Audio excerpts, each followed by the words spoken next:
As we say to my grandchildren on the phone, Grandma can't tell what you're saying if you're just shaking your head. So did you find it interesting? Did you find some good nuggets to take back? Yes, David. Well, I thought it was very good. I didn't really have, seeing everybody there from different parishes helped bring it more to life about how significant the changes are going to be. Plus, just recently finding out that St. Philip's is now in the collaborative kind of lit a fire in terms of the importance of it. So I was really glad I went. Thank you. Those lot of collaborations didn't sit together. They still kept their own. Well, and I think it's because the collaborations weren't instructed to do so, because you know the other people in your collaboration that were there? You know, and some of them were asking those questions. So it'll come over time. You know, St. John and Bernard's, we were merged together 25 years ago. And we had diehard St. Bernard's and diehard St. John people. And they wouldn't cross.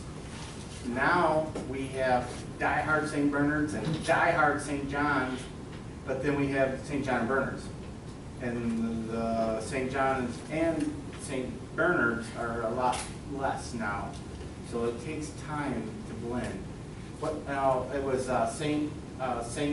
John Paul II who said, let that natural, you know, the blending come together. Yep, and that's what it'll take. It's going to seem very awkward at first, and some of it might even feel a little forced as we start moving along.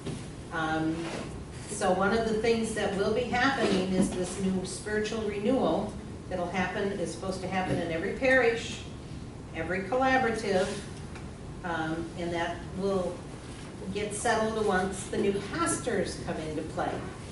So just to keep you informed on where that's all heading, November 19th. November 19th? No, yeah, sure.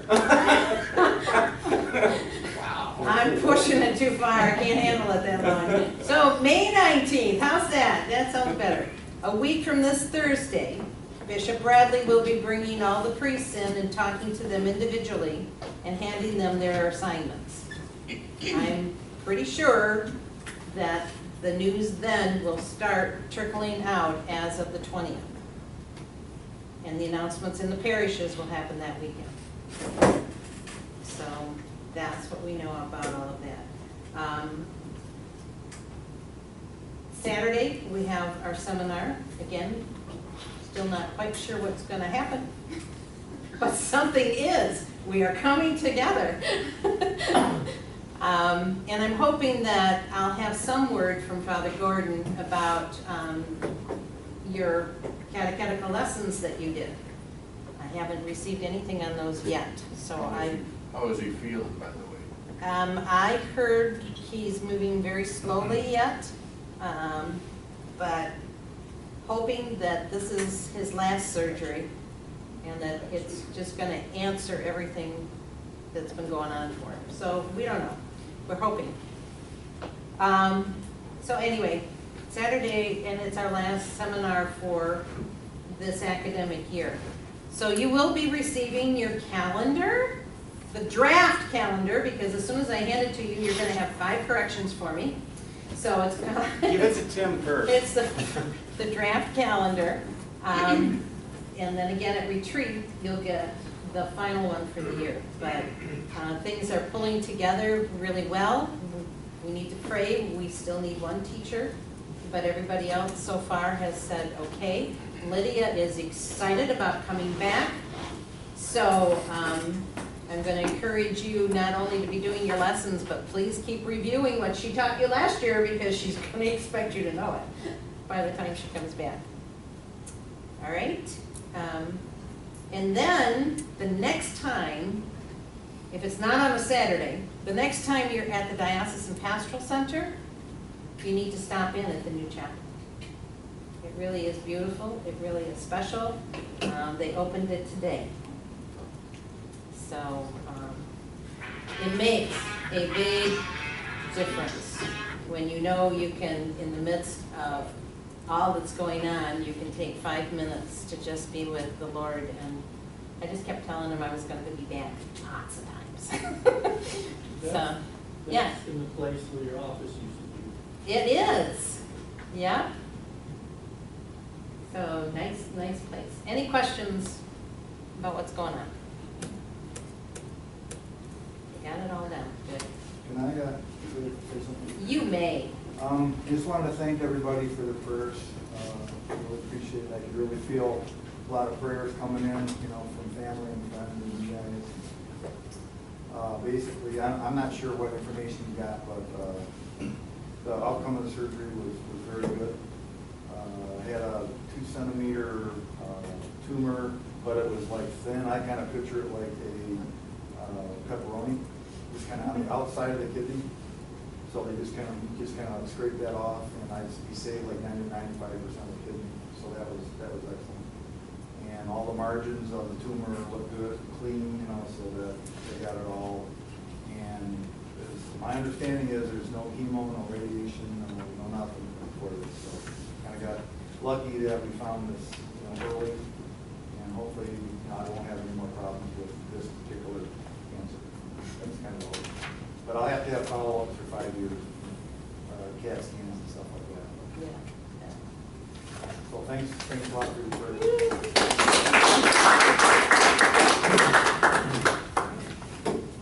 They're yours. Who's next? See, so Jason is here. Number 27 is next. 27 is next. It should be Jason. Anybody got, you got Jason in proxy?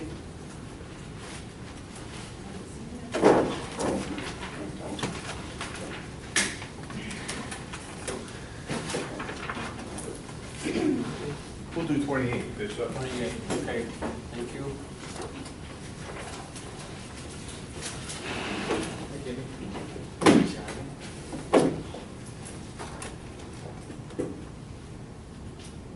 All right, I have 28. Both Titus and Tatia have been baptized as Roman Catholics, but were never raised in a particular faith. They have not received confirmation or First Communion, nor are they aware that they were nominally Catholic. They eloped and are married civilly by a justice of the peace. Would their marriage be valid? Anybody want to take a guess off the top of your head?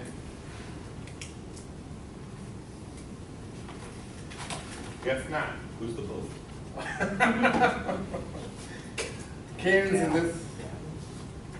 Canons in this particular one were Canon 1055, Section 2, 1056,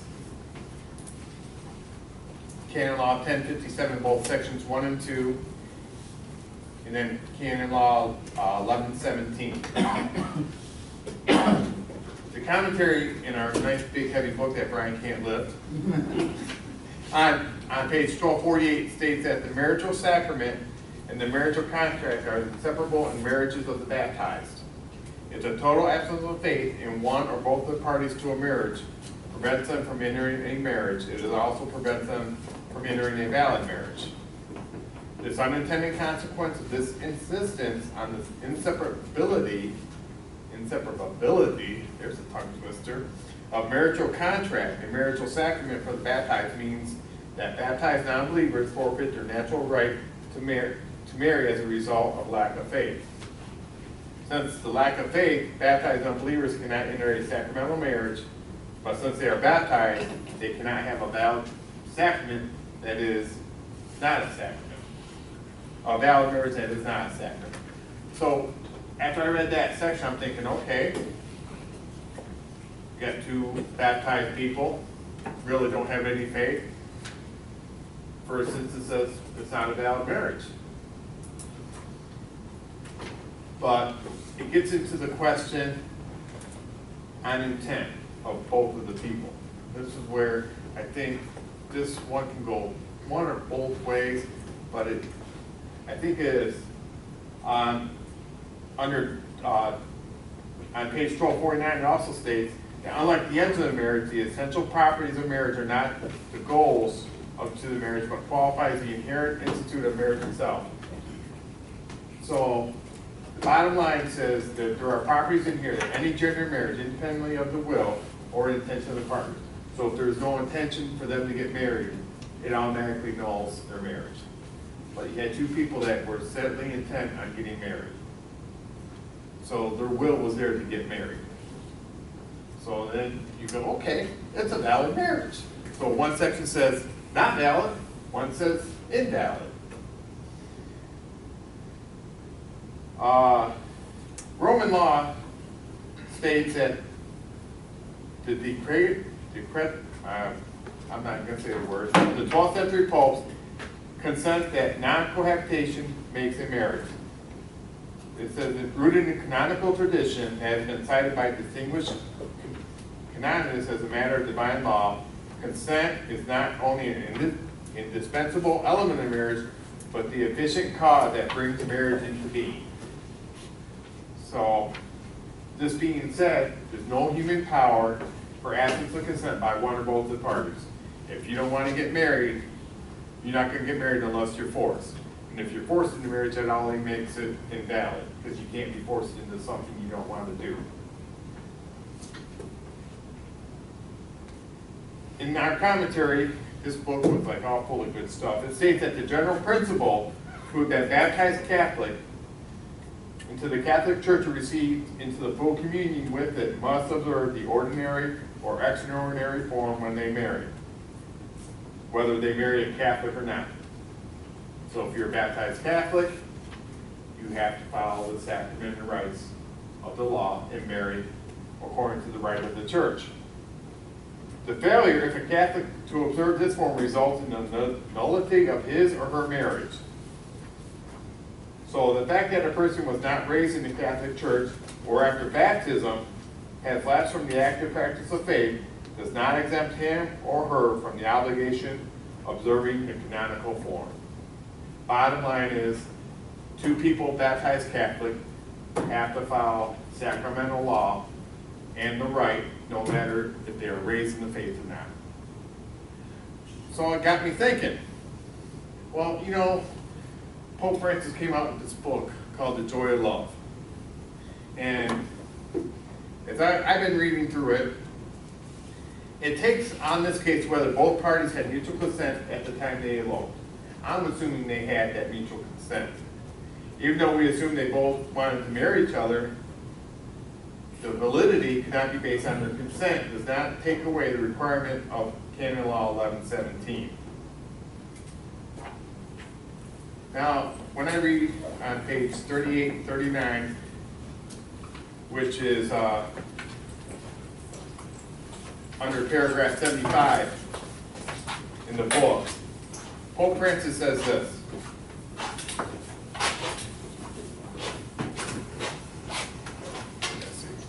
Their consent and their bodily union are the divinely appointed means whereby they become one flesh. By their baptismal consecration, they were enabled to join in marriage as the Lord's ministers, thus to respond to God's call. Hence, when two non-Christian spouses receive baptism, they need not renew their marriage vows. They need simply not reject them, since by the reception of baptism, your union automatically becomes sacramental. Then it goes on to state that Canon Law recognizes the validity of certain unions celebrated without the presence of the ordained minister. Later on, it goes on to say, this does not detract from the fact that the couple who marry are ministers of the sacrament, nor does it affect the essentiality of the consent given by the man and woman, which of itself is sacramental bond. This having been said, there is a need for further reflection on God's action in the marriage rite. It is clearly manifested that through the importance of the blessing that the couple received the sign of the gift of the Spirit. So, with the joy of love, it takes where we have to be pastoral with this couple and say, okay, yeah, you weren't raised Catholic, and your marriage technically isn't valid, but we bring you into full communion with the church, go through the sacraments, let's get your marriage through the sacramental form, and you'll have a valid marriage. So technically, it's not a valid marriage, but we have to do the right pastoral thing and bring them into the church so they can have a blessed marriage. Okay? But they are bound by the canonical form. Yes. So Jim, the final answer is, It's an invalid marriage because by canonical form, they are both baptized Catholics, even though they were not raised that way, they are still bound by law to get married according to the church's laws. And the last part of that canon, and they have not left the Catholic Church by a formal act, which they had not done. So you were gonna bring him into communion with the church by Eucharist and confirmation? Is that what the plan would be? That's what, if I was the pastor or the deacon in the church, I'd say, you know, it's another great opportunity to be pastoral in the church. You know, I think as I read these laws, do these exercises, Canon Law is just more practice in being pastoral to the people that come to have their either their marriages or their sacraments given to them.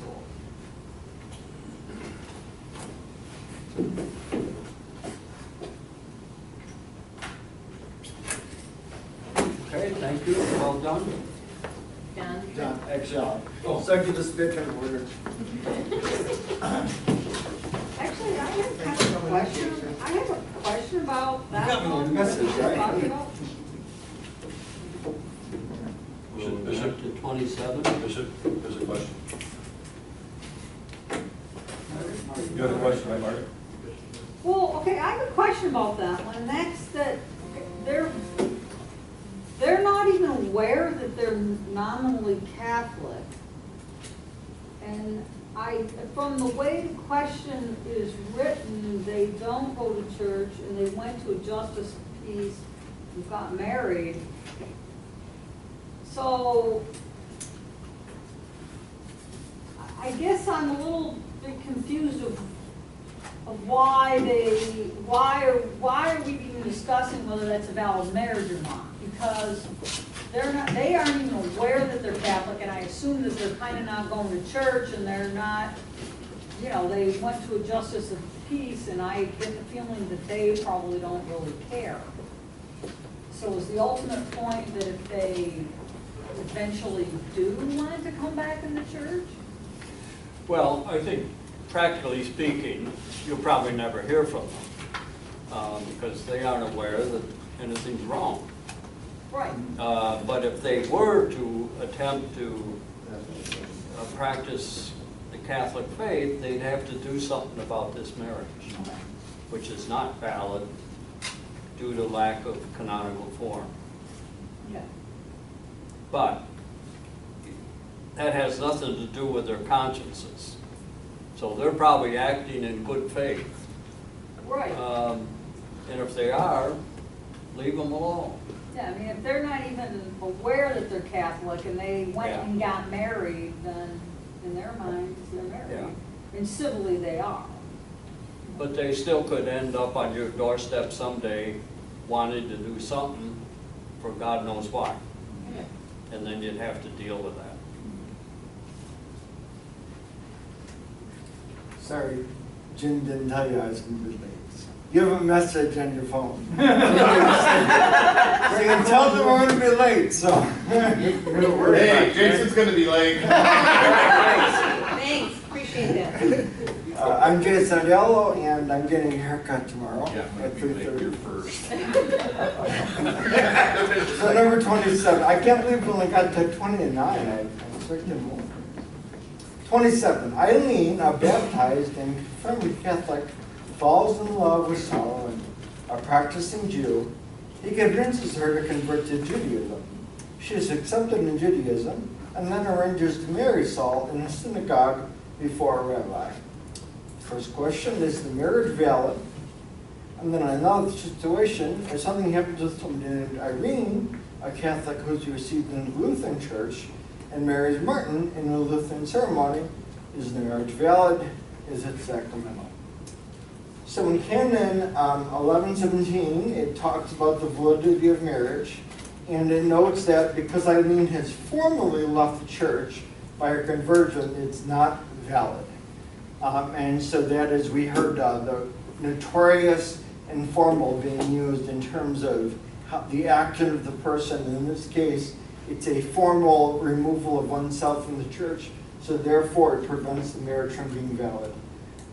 It does also note that the concept of formally defecting is still one that's being discussed and talked about. And so you may find that there is some interpretation that differs from diocese to diocese. So it's certainly important to talk to your local ordinary and others in the case. Although not valid, 11:18 notes that the marriage was natural, which is important for future needs as far as sacraments are concerned. Now, if Eileen had not left the church, the marriage could be considered valid if proper dispensation was obtained from the local ordinary. So a synagogue is an okay place to have a marriage if the local ordinary approves it. The restriction in the canon is that it has to be a suitable place. And it's ideally supposed to be a place ordered towards and used for worship. And so if the local ordinary determines that a synagogue is appropriate and she does not defect from the faith, it is possible for it to have counted. So then in the second situation with Lutherans, the Catholic Church recognizes as valid Lutheran sacraments a baptism and marriage. And that's the handout that I gave you. Some of you got it last week, 3 of you got it tonight. It talks about basically a few of the initiation sacraments and how the different churches view them and accept them. Or excuse me, how the Catholic Church accepts those different ones. And so if you take a look at there, there's a list of like whose baptism is valid in the eyes of the Catholic Church, who's Eucharist, and so on and so forth. So the Church recognizes Lutheran sacraments of baptism and marriage is valid, and so this marriage is supernatural and therefore valid and sacramental. Did you have a canon law for that one? It's the same one. Yeah, all that. You got 11:17, 11:18. All of that kind of addresses the. Yeah, there really isn't one exact one that identifies that. All the way from I think 1081 through that is where it talks about it. Yes, pass fail. Did Did I ruin anything? now was Eileen still bound by canonical form for validity of her marriage?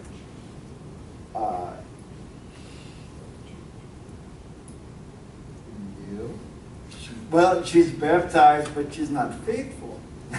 And didn't she leave the Catholic religion? She did, but the seal didn't leave. Pardon me? The seal didn't leave.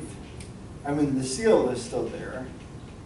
Yeah, but to be bound by the canonical form, you have to have been baptized Right.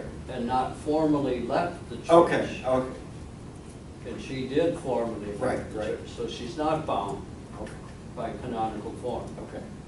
Which makes sense, like, But she's marrying a guy who's not baptized. right. So is there an impediment of disparity of cult? Well, if she doesn't want the marriage to be valid, which can be, no, there isn't. Because it's not recognized in the eyes of the Catholic Church. So if they were to try to go back, I would need is it a radical nation? A lot. A lot to make it right.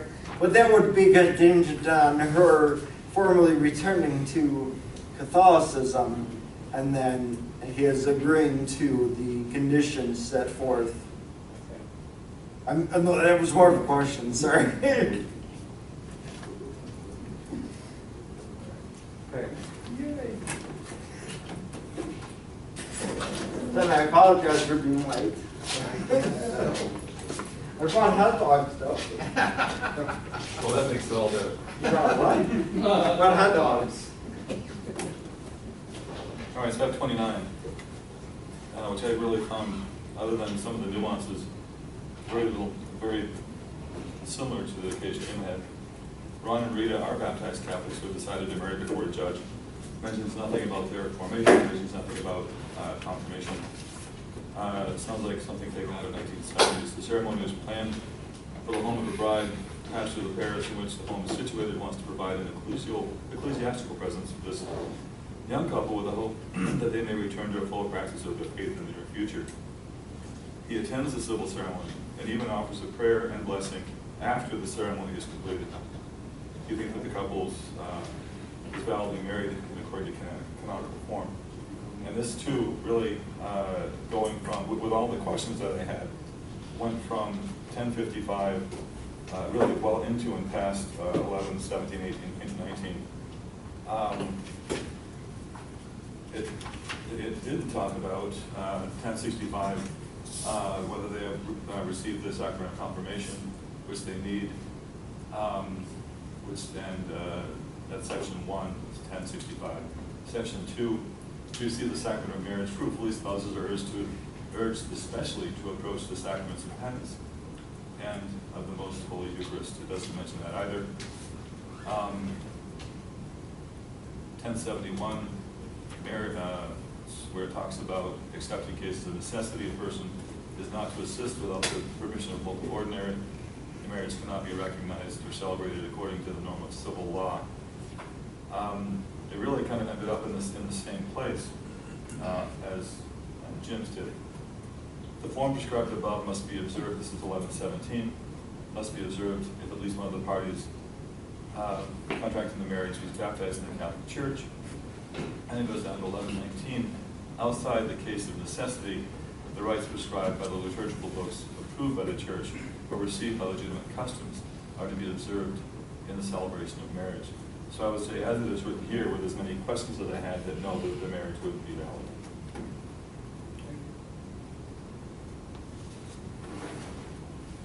Any questions?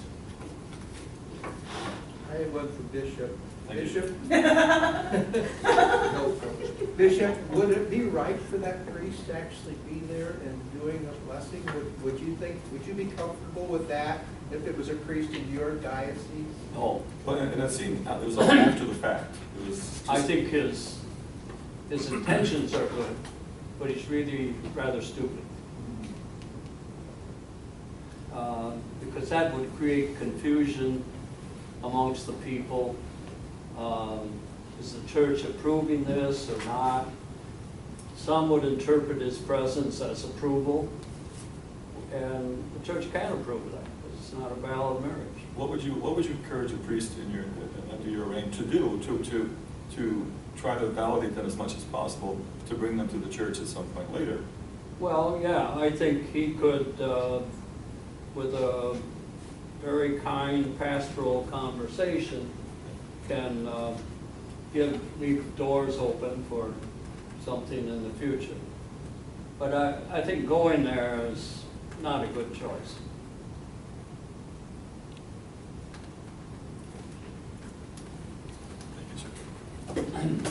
Thank you. Ed LaRoche, St. Mary's Visitation. I always forget to introduce myself. Don Bouchard, St. Augustine. And I was talking to your pastor today. Dare I ask about what? Well, he was inviting me to something, but I have a hard time understanding. So I don't know what I agreed to do. But I gotta do it tomorrow. I cannot help you clarify the situation. Well, I know. Number 30. Catholic pastor is officiating at the marriage of an Episcopalian groom and a Catholic bride at his own parish church. The local Episcopal priest has agreed to participate in the ceremony with him. As an ecumenical gesture, the pastor invites the Episcopal priest to conduct the service of the vows and the exchange of rings. The pastor does the rest of the service, including the nuptial blessing and other prayers. Would this marriage be valid in accord with canonical form? I'm saying no for these following reasons. Okay, even if only once, so Canon 1059, we'll start with. Even if only one party is Catholic, it's governed by divine and canon law. So now we can start looking through these canon laws. Canon 1108, paragraphs 1 and 2. The person who assists the priest, or in this case it's the priest, asks for the consent and receives it in the name of the church. So, in my mind, it'd be pretty hard for the Episcopal priest to do that in the name of the Catholic Church. So, there's one point against it. Now, from the commentary on that, so this is on page 13, 28, and 29, commentary, the authorized witness, the priest in this case, must ask for the consent. If other priests, deacons, ministers are present, the consent is not to be divided. Other ministers present merely observe, but they can be given other appropriate liturgical roles. So in this case, it's like the priest took those other liturgical appropriate roles for himself and gave the meat of the matter to this Episcopal priest. So there's strike 2. And strike 3 in my mind is that the marriage is in a Catholic church and the pastor of that church should be the one that does it. I mean, just common sense, but he sort of gave it that way. So that's strike 3 in my book. Questions, comments? Well done. Thanks, sir.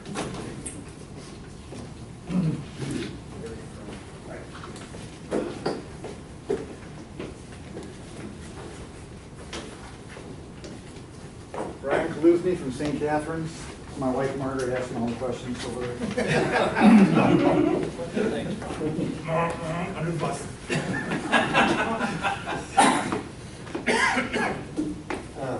Gary and Greta are Catholic widower and widow. They are both in their late 60s.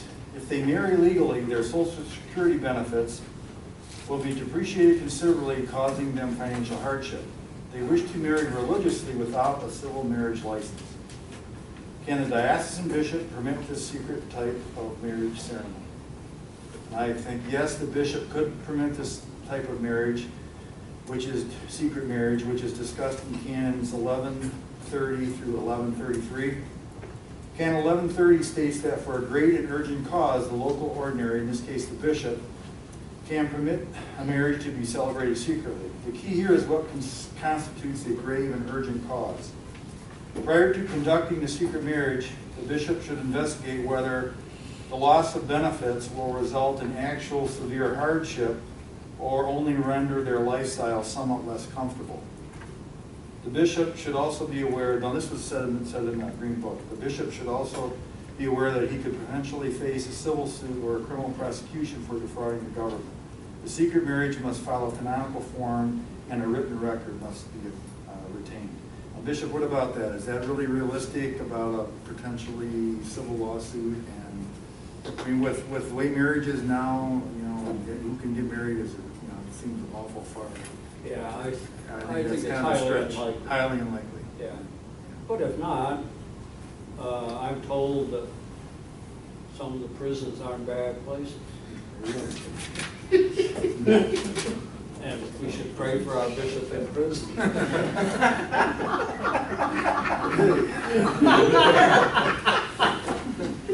I got a question.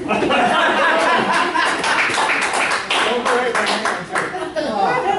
because, You almost made it out the door. no, you said that it has to be recorded. Right.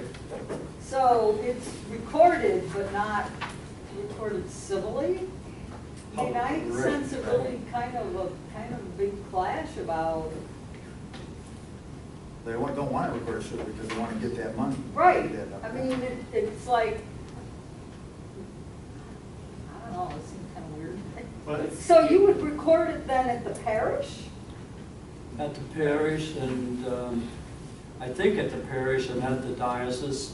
I don't think it would be recorded just in the secret archives. But the way things are going nowadays, there is no such thing as secret archives. The civil law can get at them. So the only thing that would really prevent them from marrying someone else, since there's not a civil record, would be that if they were getting married in church, the record would be available. I mean, you see what I'm Because they saying could here? marry another- Because you have someone two else. people that are married secretly, and if that doesn't work out, then one of them, not that I'm thinking that Gary and Brett would do that, but still. I mean, if there's not, I'm a little bit fuzzy on what's the difference between legal versus, Well, it being would- recorded in the church. What's to stop Yeah. them, if they're not legally married, what's to stop one of them from marrying somebody else? nothing. Nothing? Civil. Okay. We look at it as kind of weird, but the majority of the world now has that division. Like the Spanish community, they get married in the church, but then they also have to have a civil wedding. And that's where it's causing a conflict, because they get the civil wedding and don't worry about the other one. And that's kind of what happened there. They're getting a private wedding, but not the Well, civil I mean, this private. is the flip side of that coin, though. Because you have two people that are having a religious ceremony that's not civil, therefore there's no legal attachment. Yes. Now, the bishop, for him to, the ordinary, right, the bishop is going to consider scandal somewhat in here, because I'm sure that these people would be living together, and it would kind of be a secret out in the open. Like, so now the church, so this whole secret is gonna spread through the church, so that it doesn't seem scandalous that they're actually living together, married, they're still coming to mass, they'll get communion, That's one of everything's. the problems that's mentioned, that when this type of thing, I think that's one of the things that can't happen with secret marriage. It's one of the negative part, it's one of the negative parts of it. Maybe if they were living in the wilderness where no one was around and seeing anything, but it seems kind of iffy to me. Yeah, yeah, well, I mean, that's why they say that the reason has to be real, because there's the negative parts like that, that could be viewed as a negative part. But there's it's considered like, it can be considered a matter of justice if they're really gonna lose so much money that now they're destitute, now they're poor, you know, that may justify a secret marriage, even though there could be the scandal. But if they're just doing it because, hey, now I gotta get a Ford regular car versus a Cadillac, you know, that really justify, I guess that's some bishops call it. Yeah, I think, because the bishop's not just gonna give out everything. Well, and if you go back to the canons, I misspoke when I said it would be recorded in the parish. This canon 1133 says, a marriage celebrated secretly is to be noted only in the special register which is to be kept in the secret archive of the curia, not in the parish. Okay? Okay. And then the obligation to observe secrecy ceases on the part of the local ordinary if serious scandal or serious harm to the sanctity of marriage is threatened by observing the secret. And this is to be made known to the parties before the celebration of the marriage. So it could happen that the secrecy would have to be done away with, and to avoid scandal. So would civil court have access to the archive of the curia? No, but I'm sure the way things work nowadays, they find a way. So, all right. But normally, no. Bishop, I've had conversation, or I've heard conversations from several couples that find this a big problem, you know, wanting to be together, but because of financial loss, they live together. Yeah. So, as we would encounter this in our everyday ministries, what should our response be to people who talk about this and say, well, I can't get married because I'm gonna lose finances? Would that answer be, it's important that you live within the laws of God, and that finances are short-term and eternity is a long time, and it would be far better for you to marry and accept those financial losses, because the good Lord would bless you in ways that you don't know about, and you would be okay. Would that be an acceptable answer to a conversation like this? I wouldn't think so.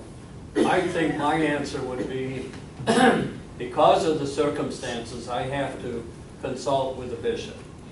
And I may or may not find a solution there, but let me try that first. And if the bishop would agree to the secret marriage, then you could marry them secretly, provided you tell them in advance that this is the way it's going to be, but we would have to divulge the secret if circumstances were to arise that this would be a scandal for others. We'd have to do something about that. Thank you. I have a question about that. They're doing it to avoid, I guess, losing Social Security. We talked about it earlier that you may conduct it, you see it as an unjust law, I guess. What about Jesus' teaching of giving to Pilate what is, or giving to Caesar what is Caesar's and giving to God what is God's? I mean, where does that come into play here? Well, I don't see it coming into play. I think these people, people who work and pay into Social Security, they have a right to it. And I can't really see the reason why you would deny, if a widow and widower to marry, why do you have to take that away from them? My approach to it would be they're both entitled to it. And, you know, it's all right to, if they want to take that money and give it all away, charity, then you give it to God what's God and to Caesar what's Caesar's. But I don't think there's any obligation to do so. So is this kind of, I mean, in this particular one, their age and the fact that they're both widowers is a very important Sure. part of the problem. Right. But, I mean, so does that concept apply to people that are younger? They've never Could. been married? It depends on circumstances. I mean, if the widow were Donald Trump and the widower were, I can't say Mother Teresa, think of some poor woman. Hillary Clinton. I don't think you'd have to worry about them living in poverty. So it wouldn't be an issue. Okay. Actually, Hillary Clinton has a lot of money.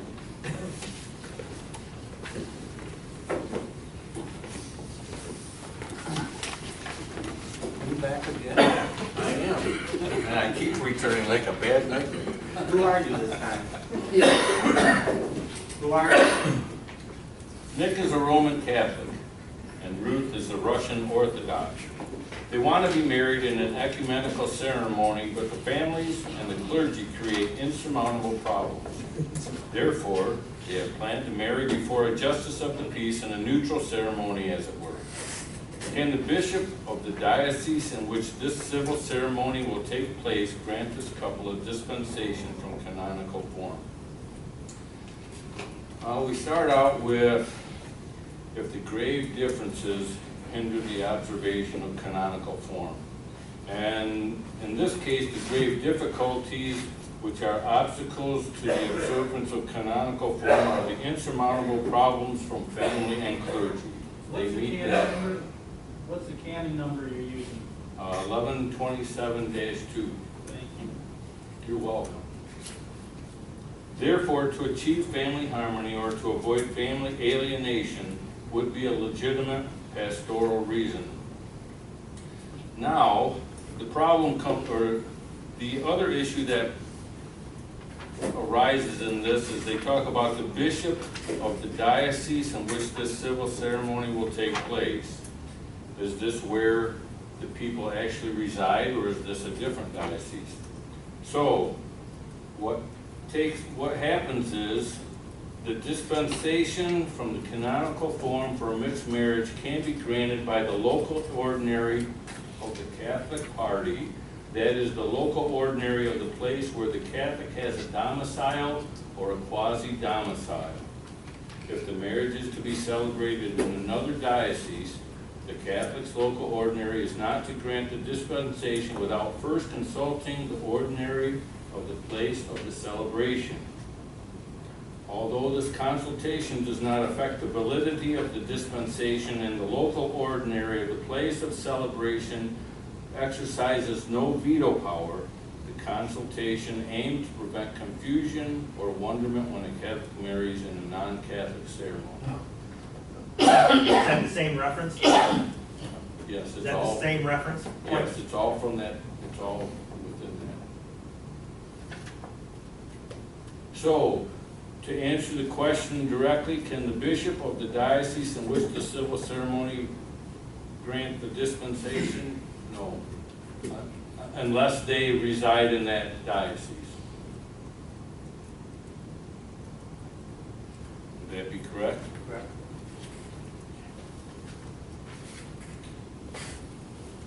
Thank you. You're welcome. I'll be back again. Oh, gee.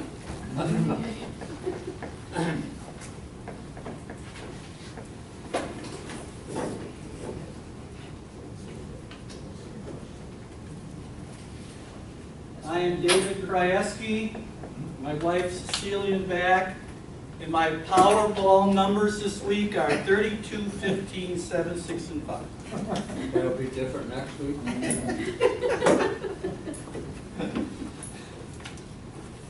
Okay, number 33. Vivian resided in St. John's Parish, and her fiance Victor resides in St. James. They prefer to be married in the group's parish, but do not wish to violate protocol. The pastor of St. John's Parish tells them that they should be married in his church, since canon law states that a couple should be married in the bride's parish church. Well, that pastor is wrong. Because if you look at, I've never seen it in my lifetime. All right. Canon Law 1115. 1115.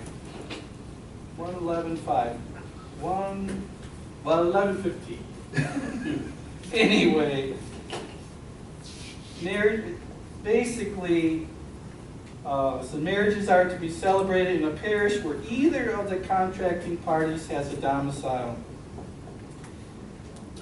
With the permission of the proper ordinary or proper pastor, marriages can be celebrated elsewhere. So if you look at the second paragraph in the discussion of this, the Revised Latin Code has dropped the preference of the 1917 Code for celebrating marriage in the parish of the bride.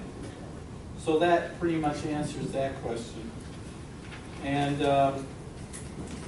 so the next one, if they want to be married in another parish, must they obtain the permission of either the pastor, and that's also in this as well. They're basically saying they can celebrate elsewhere if one of the pastors says okay.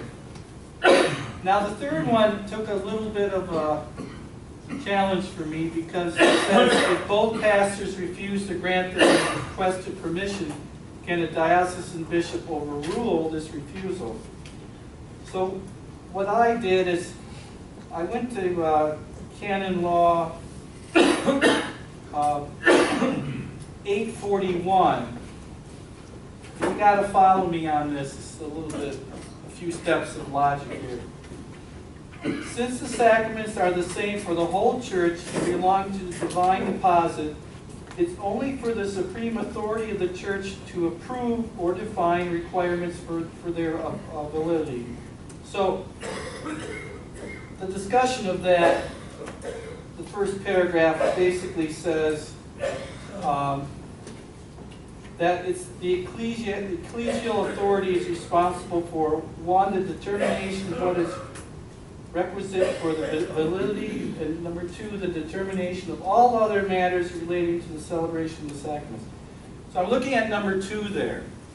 Number 2 is, I'm going to jump now to paragraph 5 in that section. We're looking at number 2, and basically what I'm saying is, what the canon law is saying is the power to do these things rests in the authorities of the bishops and the Pope and so forth. We're just talking about number 2, which is more like not the really validity question, but other matters relating to that. So in number 5 it says, the second part of the canon treats all else which may be decreed for the lawful celebration, administration, and reception of the sacraments, as well as the order of a celebration. It basically says an individual diocesan bishop can make determinations as to other things related to this sacrament. So I'm claiming that this is like another, question. If these pastors don't, the bishop can basically overrule and say, it's okay, I give you permission to do this. Now, there might be some other answer in this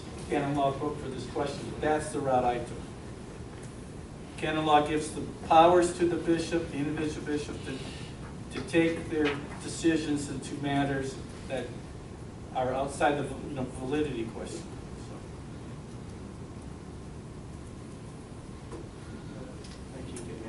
Sounds good to me.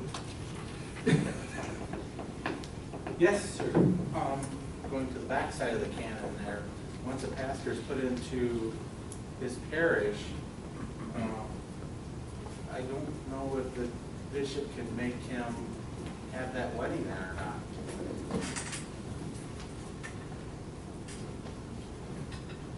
Well, the question is, they want to be outside of those two. This is like a third. Oh, I thought you wanted, yeah, okay. Yeah. Never mind. Yeah, so it's outside totally. So if that other bishop, the other priest is agreeing to it, and don't ask me why the pastors would agree to this. It doesn't make sense. So I don't know if this ever really happened.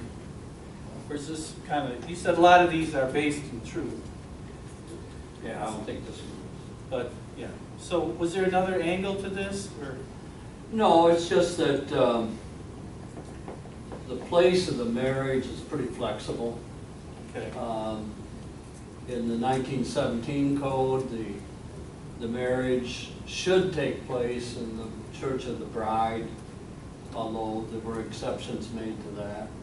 And in the 1983 code, they dropped that altogether, so the wedding could take place in the parish of either. And even furthermore,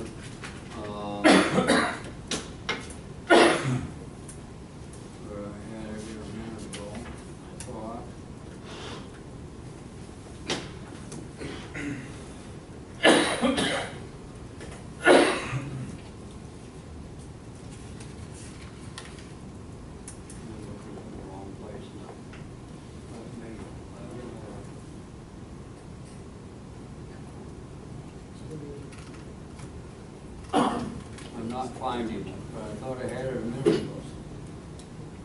But I think the bishop can overrule, whether you would or not. Yeah. If we go through 13 more of these, you'll see me again. Okay. Hurry up. Me you guys. again. Ed LaRoche. I don't want to see him again. Didn't hear it? I'm coming up soon.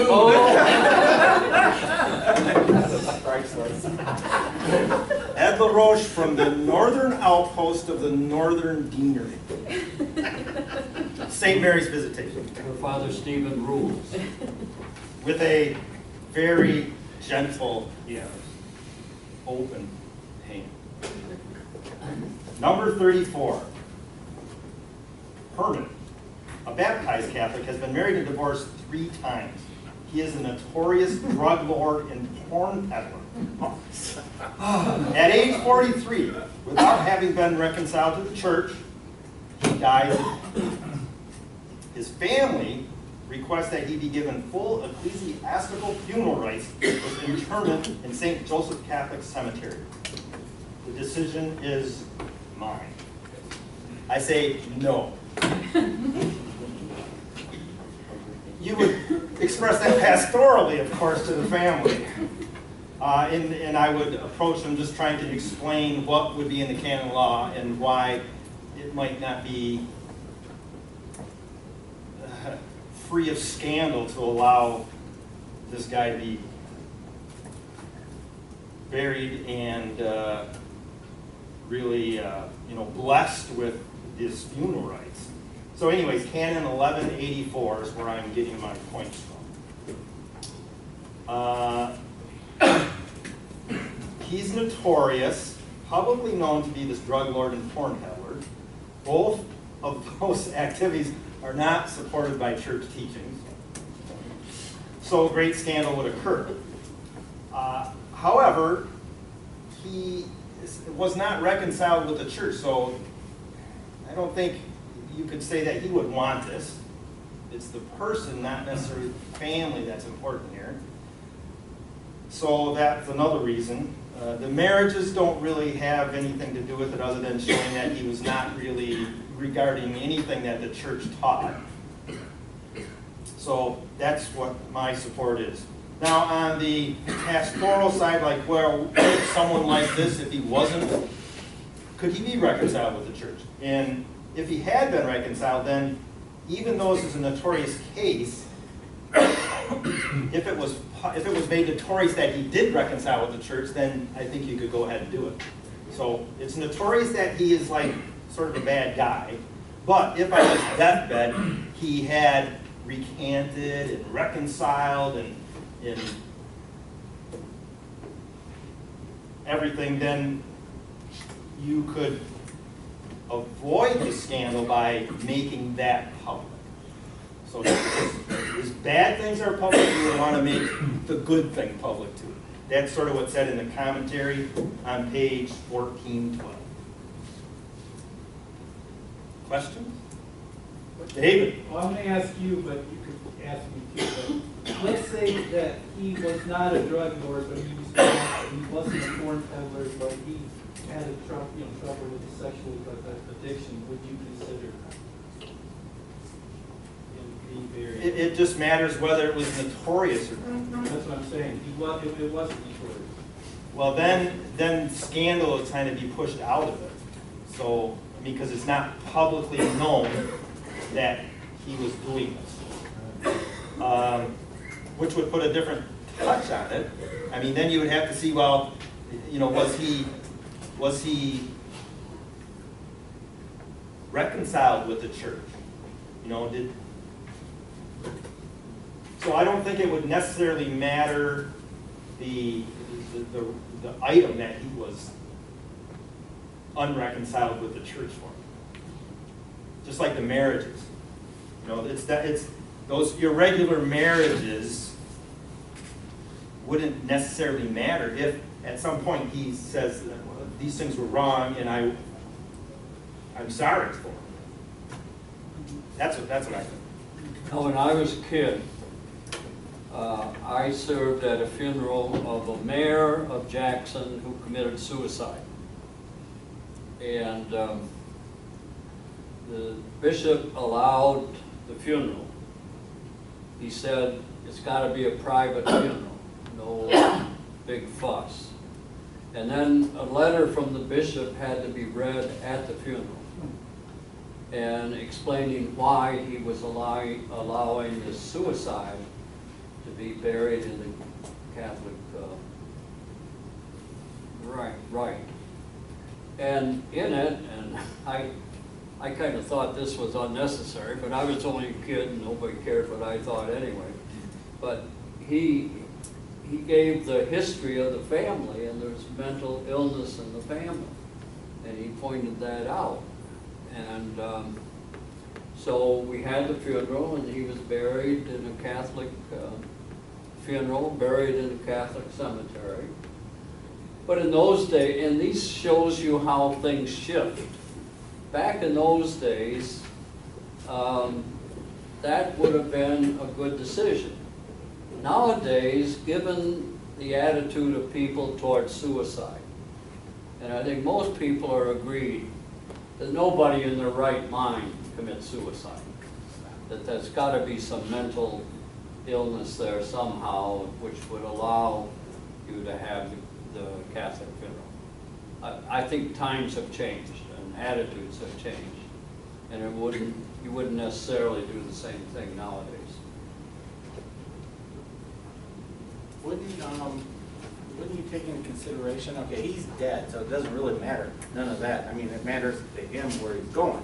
But wouldn't it be more focused on tending the family? It could, but I think pastorally, you still have to reconcile it with the law, otherwise you run into that scandal.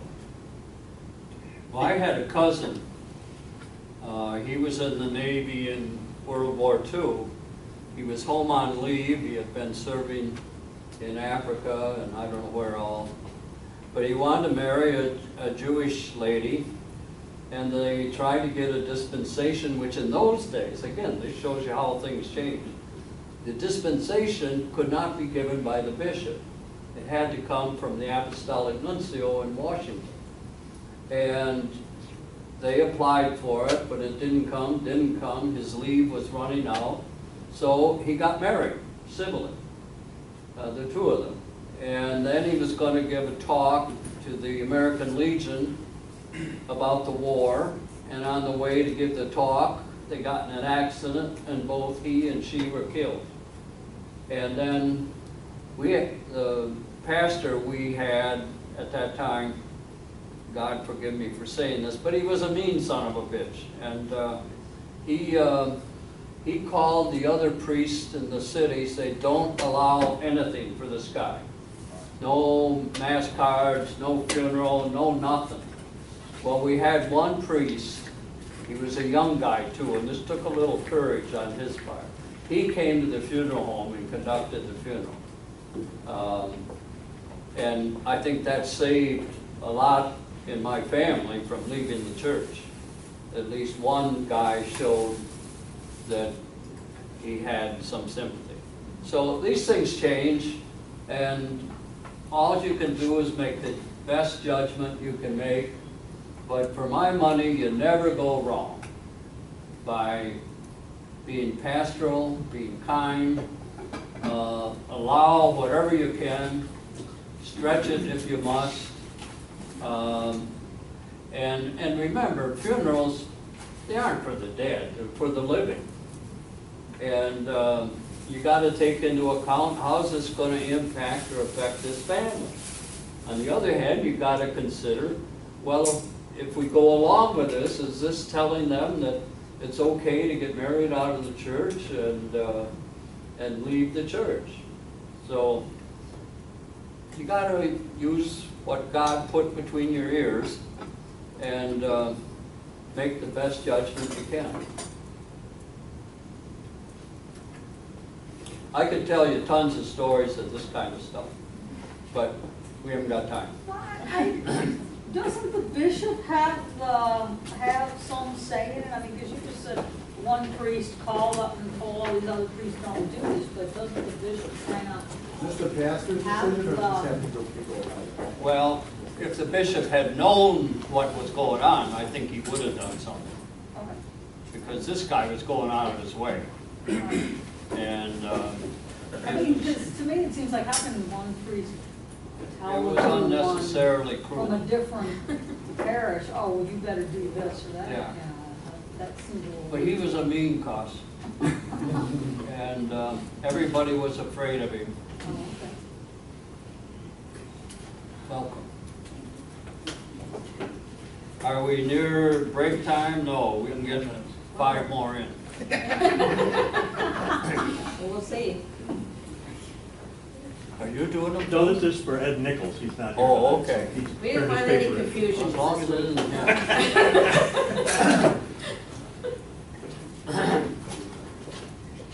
35, Mary, a devout Catholic, asked that her deceased husband, George, a baptized Lutheran, be given full Catholic funeral rites.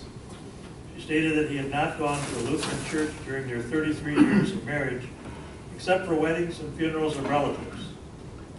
Furthermore, he did attend Mass with her on Christmas and Easter every year of their marriage. And he never objected to their 5 children attending Catholic schools, including 3 graduates from the University of Notre Dame. How would you respond to this? It said in Book 4, Chapter 3 is entitled, "To Those Whom Ecclesial Funerals Must Be Granted or Denied." Canons 1183 to 1185. Canon 1183, Section 3, when it concerns funerals, catechumens must be counted among the Christian faithful. Section 3, in the prudent judgment of the local ordinary, ecclesiastical funerals can be granted to baptized persons who are enrolled in non-Catholic church or ecclesial community unless their intention is evidently to the contrary and provided that their own minister is not available.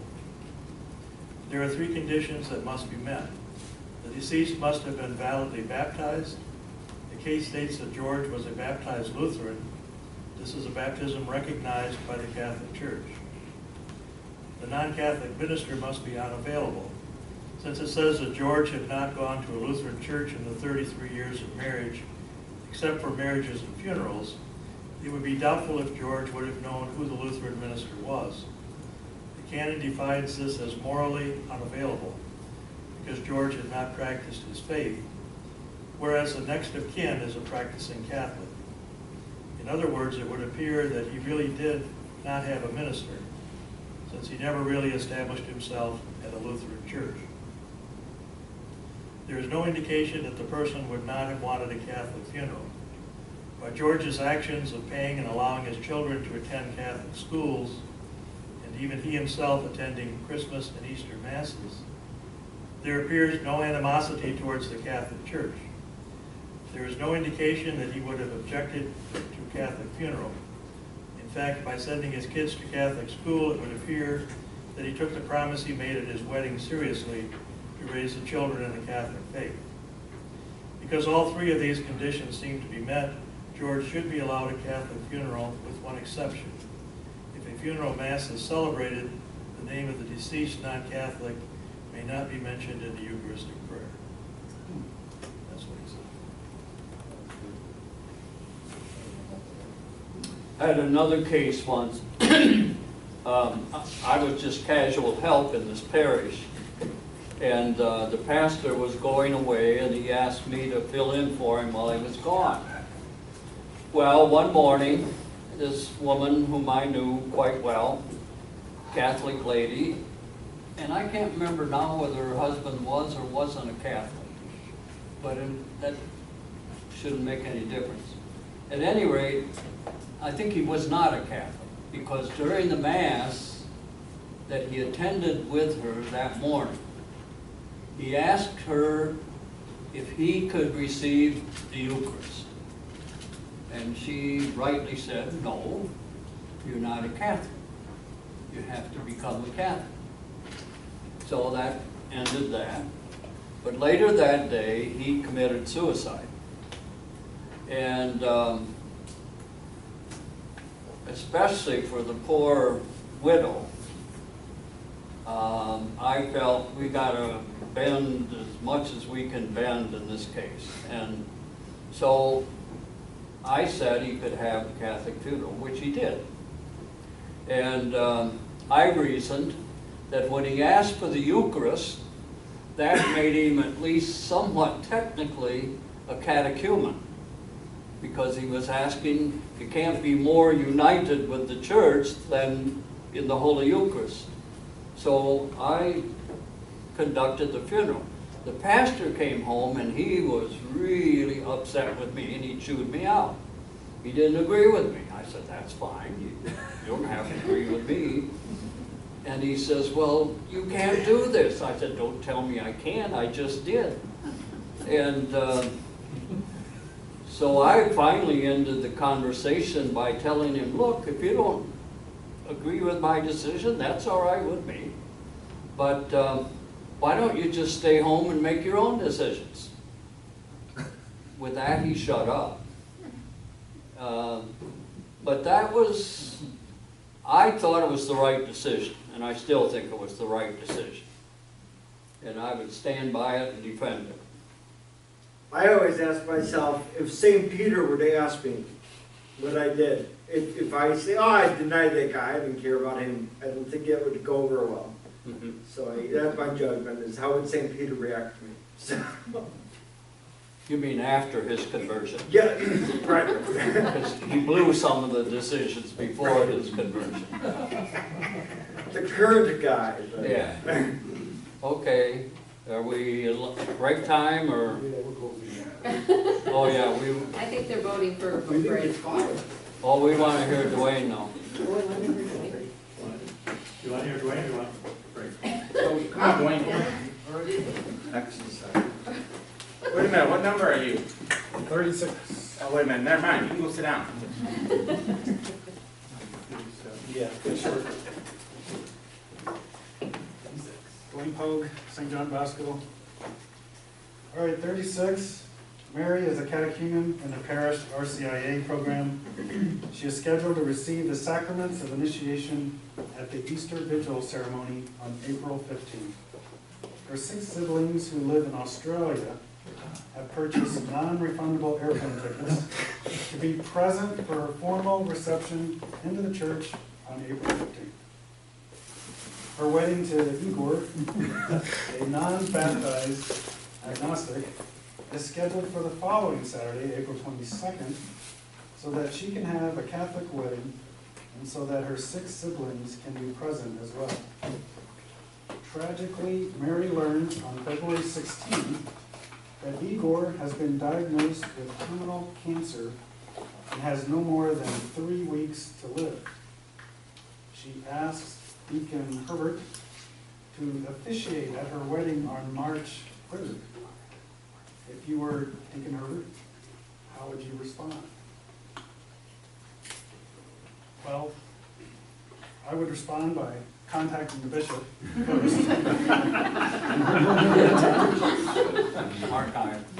If not reachable, then I would proceed with Okay. 3 different canons that apply in this case. Canon 866 just talks about completing the sacraments of initiation, since she is a catechumen.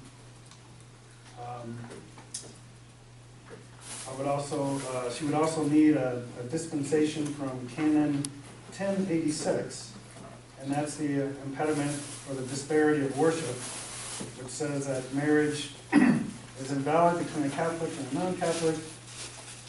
The Catholic has to provide assurance that the marriage won't pose a threat to her faith.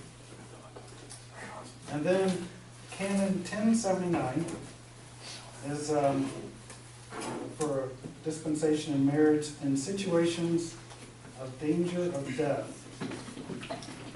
So the properly delegated deacon, who can't reach the bishop, can also dispense from each and every impediment of ecclesiastical law. And so then that would kind of allow you to go forth and go forth with the marriage. Those are the ones that I saw. What was the second canon, Jason? Or Dwayne? 1086. 1086, disparity of worship. Thank you. I got 4 right there. It's been a long day.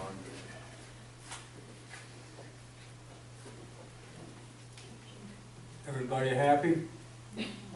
Now, the time frames involved here, Dwayne, that doesn't seem like it's real critical. So you probably try several times until the last minute to get a hold of the bishop or someone who might give you some assistance, right?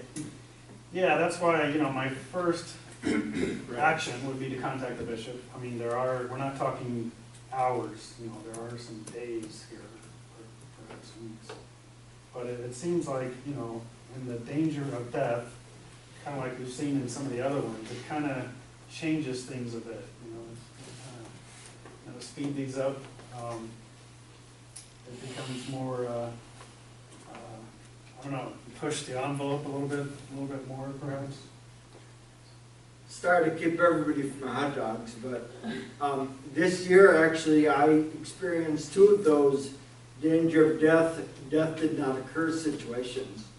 And it was very interesting to see how the church, and particularly Monsignor Hazard and myself, he had to rectify the sacrament was done. It happened. In this case, it was baptism, and the other was marriage. The woman was in a coma, and the husband and wife got married because she was going to die while she lived. And they actually did have to go to the bishop to get that granted. But it was a case of sacramentally, these things have happened. But now how do we catechize? How do we make them re-understand what it's going to mean? And the difficulty for the husband, he got married to his wife when she was healthy. They fell in love when she was healthy. She got into a car accident, slipped into a coma, they got married. She came out of the coma, she's paralyzed from the neck down. She has a hard time speaking. They have 2 children, and so part of this now was the marriage happened because he requested it, but now he has to deal with things he never thought initially he was going to have to deal with. Of course, we say till death do us part, sickness and health, but this really came to be. So it's a very interesting situation to see how that's being worked out. And we're still 2 years later working through things with this couple.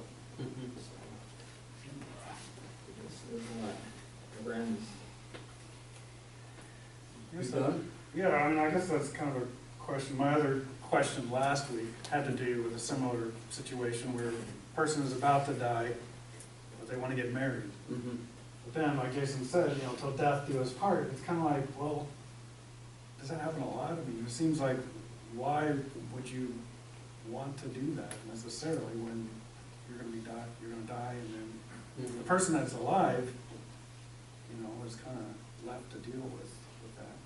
But, For some people, that means a lot to them. And if I understand what you're saying correctly, we try to accommodate them if we can without breaking God's law. Okay? Well done. Okay, break that. Remember, call the bishop first.